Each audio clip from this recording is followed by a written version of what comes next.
Everyone. सो आज की video में हम लोग जो है वो library sources and art in education जो बीएड का हमारा फर्स्ट सेमेस्टर का एक सब्जेक्ट है उसका जो एक टॉपिक है लाइब्रेरी प्रोसीजर।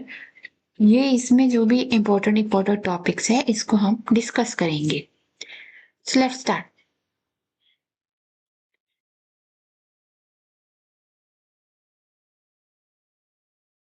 Library procedure.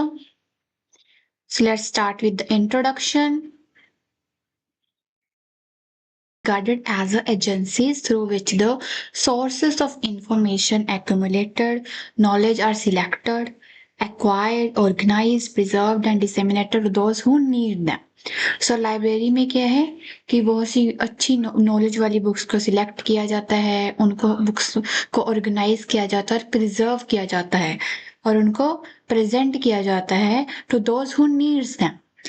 और जो लाइब्रेरियन की जॉब होती है आइडेंटिफाई करना, बुक्स को सिलेक्ट करना, उनको ऑर्गेनाइज करके अच्छे से उनकी पूरी कलेक्शन करके रखना, डिस्ट्रीब्यूट करना उनको अच्छे से। अब जो small The job of librarian is to identify, select, acquire and organize the collection for the proper distribution of materials. A small library is managed by a single person or a single professional librarian. But in big libraries like university and the public libraries, there are more than one librarian and a number of sections in the library. Number of the sections can vary depending on the size of the library. For the functional convenience, the library is divided into the following sections. So library को जो है, जो बड़ी libraries होती है उनको different sections में divide किया जाता है। The library can be divided into this type of the sections. So first is the acquisition section, collection development, एक जगह जहां पर हम कलेक्ट कर रख सकते हैं बुक्स को। एक टेक्निकल सेक्शन जहां पर टेक्निकल सामान है आपका, जैसे कंप्यूटर हो गए, लैपटॉप हो गए, सीडीज डीवीडीज ये सब हो। पीरियोडिकल सेक्शंस जहां पर आपको एक जगह बताई हो जहां पर सब चीजों के बारे में आपको पता चले कि कहाँ पर कौन सी बुक्स है। कोई circulation section, reference section, binding section, thesis और dissertation section, administration and finance section, reprography section, translation section and the maintenance section. So इन सबको हम डिटेल में पढ़ेंगे।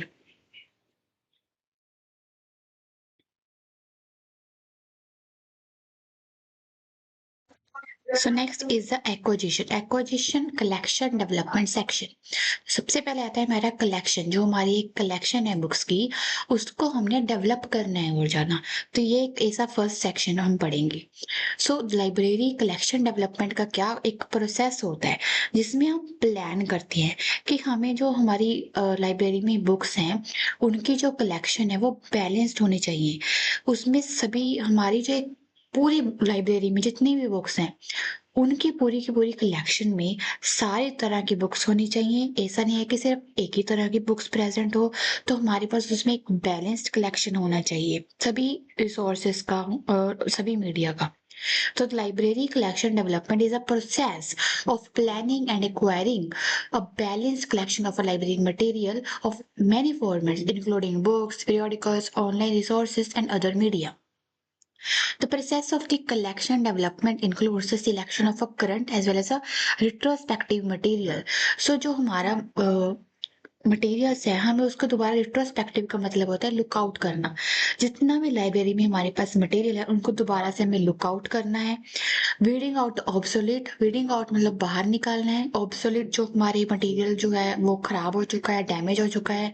और जो इरेलीवेंट है, जो यूज का नहीं है, जो अनयूज्ड है, जिसको बिल्कुल भी एक बार किसी ने यूज ही नहीं किया है मटेरियल को, not to be used material जो है वो सभी मटेरियल को हमें दोबारा से लुकआउट करना है, देखना है और उनको बाहर करना है, उनको रिप्लेस करना है अच्छे मटेरियल के साथ में। सो ये एक कलेक्शन डेवलपमेंट सेक्शन का काम होता है। सो कि जितना भी लाइब्रेरी में मटेरियल है उसमें उसकी इवेल्युएशन करना, जितनी भी एग्जिस्टिंग होल्डिंग है, सो दैट कि हम उसको जो बुक्स है उनको देखकर हमें पता लगा सके कि हमें अब कौन सी बुक्स जो है नहीं मंगवानी है। So in addition to ongoing material acquisition, library collection जो लाइब्रेरी कलेक्शन डेवलपमेंट है इसके हम क्या क्या करते हैं। सबसे पहले तो हम एक पॉलिसीज़ बनाते हैं, जो हमें गाइड करेगी कि हमें कौन-सा मटीरियल सिलेक्ट करना है। फिर उसके बाद हमें देखना है कि जो मटीरियल लॉस्ट हो चुका है, इसका काम होता है कि उसको रिप्लेस होए and third is the removal करना, जो जिसका यूज़ ही नहीं हुआ है। उसके बाद प्लान करना कि हमें अब कौन-सी कलेक्शन चाहिए और सबका ये डिसीजन जो है वो एक कोऑपरेटिव वे में होना चाहिए। Objectives of the book selection. To acquire and provide all the relevant reading material to its users, to acquire all other books on the related topics, to acquire the reading materials pertaining to the history and to the culture of a particular country, city, place, or the institution. So next is the importance of the book selection policy. So ये जो selection policy है ये हमें guide करती है कि जिसके through क्या है जो हमारी लाइब्रेरी में है जो वो यूजफुल बुक्स ही जो हो प्रेजेंट हो।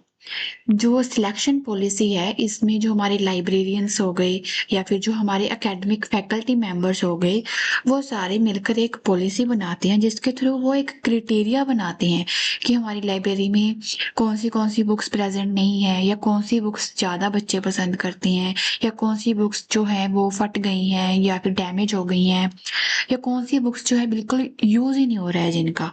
सो इन क्राइटेरिया के बेसिस के ऊपर ना एक यूजफुल बुक्स की जो है लिस्ट बनाई जाएंगी। सो ये सिलेक्शन पॉलिसी जो है यही हमें एक गाइडेंस देती है सो दैट कि लाइब्रेरी में जो है बहुत ही मतलब यूजफुल बुक्स की एक कलेक्शन हो। So selection policy enables a library to achieve quality, objectivity, and a consistency in the process of selection.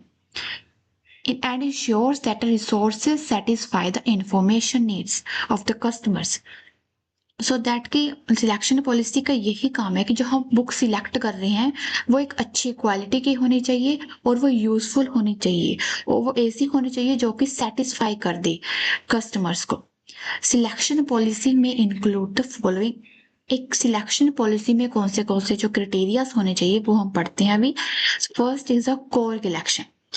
It includes resources that are critical for fulfilling the objectives of the parent body and thus receives the highest priority. तो सबसे पहले हमें एक core collection करनी चाहिए कि कौन सी books जो है सबसे ज़्यादा जिनकी प्रायोरिटी है, जो सबसे ज़्यादा बुक्स जो है स्टूडेंट्स के द्वारा जो पसंद की जा रही हैं सो दैट कि उस टाइप की बुक्स को ज़्यादा मंगवाया जाए। Second is the supporting collection. Includes the items that supplements the core collection, providing additional information and adding value to the functioning of the organization. So student अगर जिस type की बुक्स को ज़्यादा पसंद करते हैं so उसी के रिलेटेड कुछ और इंफॉर्मेशनल जो है जो उनकी जो इंफॉर्मेशन में और वैल्यू ऐड कर दे वैसी बुक्स जो है और ऐड करनी चाहिए अपनी कलेक्शन में। Third is a kind of resources. So different kind के रिसोर्सेज होने चाहिए लाइब्रेरी में। Library policy must include the specific guidelines for selecting different kinds of resources, journal books, reference sources, serial sports, online services, electronic resources. So formats, all formats should be considered. Online sources जितने भी जो online sources है वो भी वहाँ पर present होने चाहिए। प्रोजेक्ट बेस्ड कोई प्रोडक्ट्स हैं तो वो भी वहाँ पर होने चाहिए। सो बुक्स जो हैं सिलेक्शन करने के ना बहुत से टूल्स होते हैं।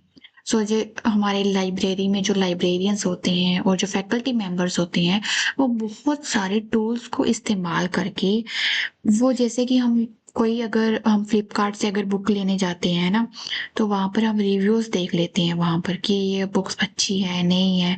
तो ऐसे ही एक बुक सिलेक्शन करने के कुछ टूल्स बनाए गए हैं जिसके थ्रू हम सिलेक्ट कर सकते हैं कि ये बुक अच्छी है या नहीं है। सो ये कुछ टूल्स हैं। Publisher catalogue, book seller catalogue, book review जो हमारे न्यूज़पेपर में कोई रिव्यूज़ हैं उसके रिलेटेड, कोई बुक्स में ही रिव्यूज़ दिए जाते हैं।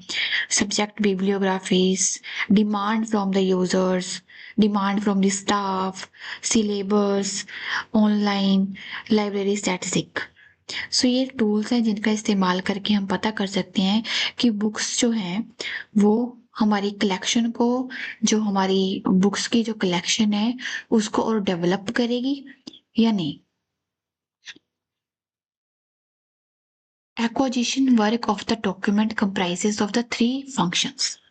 So जो हमने एक्विजिशन करनी है नई बुक्स की, इसमें इसमें जो 3 फंक्शंस होने चाहिए। सबसे पहला है सिलेक्शन का। It means taking into account the books that have been selected. Procurement, receiving books and bills. Assessing, entering books in the accession register and certify bill and transmitting it to the technical section. Let us discuss accession register in detail. Okay, so सबसे पहले तो हमने books को select कर लिया। अब उसके बाद हमने उसकी क्या करी, उनकी जो बुक्स ली, उसके बाद हमने उसका बुक्स का बिल भी आ गया हमारे पास। अब हमने बुक के पास जाकर एक्सेस करना है। ओके